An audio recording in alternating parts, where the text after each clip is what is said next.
તો તમારું સ્વાગત છે પંચાયત બ્લોક પાર્ટ 2 માં. પેપ્સીનો નશો કરી ભૂરીબેને ટેન્ટ બંધ કર્યો અને જોયું તો ઢોલાવીરાનો ઢોલું અમને પાછો લેવા આવી ગયો હતો. બહાર પહોંચીને જોયું તો ઈવોકનો રથ અમારા માટે તૈયાર હતો. રથમાં બેસતા ખબર નહીં શું થયું તો ભૂરીબેન ભૂરી પ્રો મેક્સ થઈ ગયા હતા. રથમાં અમારી જોડે અમારા દોસ્તારો પણ હતા.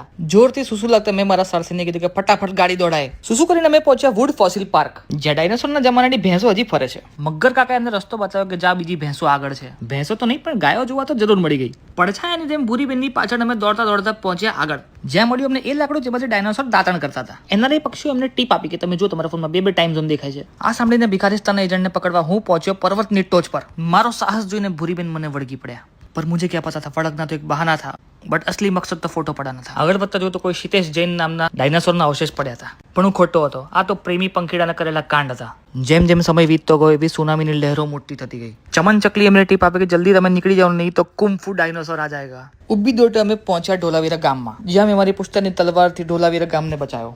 ગામને બચાવીને અમે પાછા પહોંચ્યા અમારા ટેન્ટ પર. સાંજ પડતા જ અમે નીકળ્યા દત્તાત્રેય ભગવાનના દર્શન કરવા. બોલો જય દત્તાત્રેય ભગવાન. છુપતી જલતી ગરમી કા મોસમ આયા જોઈને એના નહીં પક્ષીઓ પોતાના દેશ ભાગી ગયા. એની ખુશીમાં અમે પાર્ટી છાટી કરી, કેમ કે મહાન કવિએ કીધું છે કે સુરત ડૂબા હે યારો, દો ઘૂંટ નસે કે મારો. જાદુ મંતર કરીને ડોગેશ ભાઈને અમે બનાવ્યો બળદ. મળીએ આવતી પંચાયતમાં.